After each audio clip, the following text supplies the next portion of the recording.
Aura. We all have it. Some of us more than others, but at the end of the day, we all still have some aura. Some of us have Batman-like auras that pierce through the midnight and ensure that all evil in the world fears our very presence, and some of us, well, we have the, A+ for effort. This is the most chronically online intro I've ever had.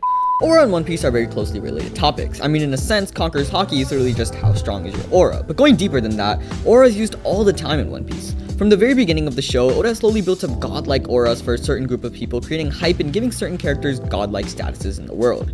Shanks, Mihawk, Bucky, all of them have specific auras that can't be put into words, but it's that very aura that makes these characters garner such a large fan base and have millions of readers worldwide excited for the times when they have larger roles in the story. And as of recently, some of our favorite characters are starting to have similar, if not greater auras to those figures we held in such high regards at the beginning of the story. With Luffy attaining the Sun God status, Zoro becoming the King of Hell himself, and Sanji, yeah, he'll get there one day. It feels like the characters we have spent the entire story with are finally achieving some of the coldest and most badass auras in the entire show. And then 5 old men in suits pull up and completely shit on. No, they step on, roll into a basketball, and throw the Straw Hats' auras off a cliff that's 500 feet deep into a sea of... yeah, you get the point. But first, before we can talk about these men's auras, let's talk about your aura and how you can improve it. And no, the answer isn't sitting in the back of your classroom with your hoodie on. No, it's actually much simpler than that. The easy, one-step solution to fixing your aura is to watch Baki. What, did you think this was some cheap subscribe bit? When Saturn first dropped into the world of One Piece, I thought he was the most badass it can get. I mean, the pure aura, I have got to stop saying that word. The pure atmosphere.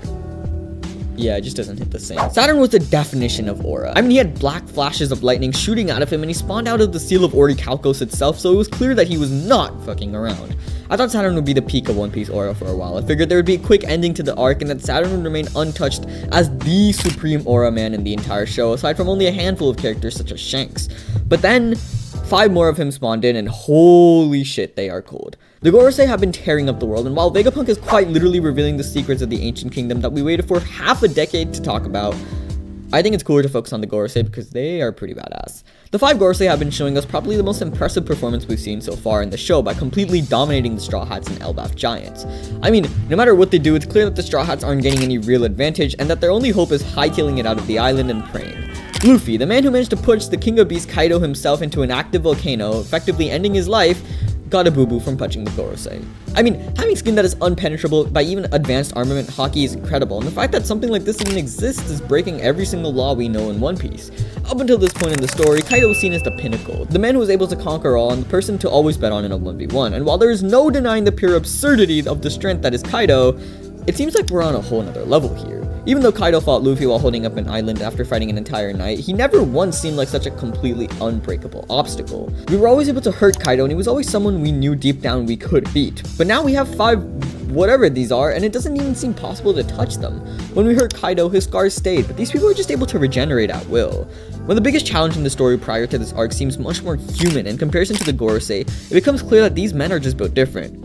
But also real quick, because I'm tired of Kaido slander, the Gorosei have not been able to hurt Luffy in the same way Kaido was able to yet, so keep that in mind. Moving on though, let's talk about their aura because oh my god, is it incredible. Oda's really upped his art game recently, and his panels quite literally speak to us now. Through just his art, he's been able to convey so many more emotions recently, and holy shit, the Gorosei have some incredible panels. This one in particular is my favorite because Gandhi has so much fucking aura right now.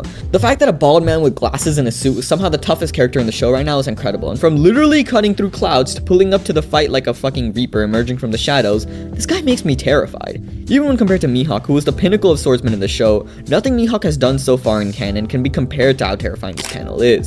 Maybe as we see more of Mihawk and his feats, we will truly get to see how scary he is, but right now, Venus may possibly be the most terrifying character in the show. Especially after the fact that he said, "sense the living voices" in one of the panels. Like, why did he specify living? Is this man like speaking to the dead or something? He actually is the Grim Reaper over here. Moving on though, while none of the other Gorosei quite live up to Venus's badassness, right now, the other Gorosei are also special in their own way. Skinny Beard Gandalf over here walking through and somehow frying all the transponder snails with his Haki is incredible, and Saint Saturn, who opted for the good old club to destroy shit, also emits his own type of aura, and Mr. Suckathon 5000 over here.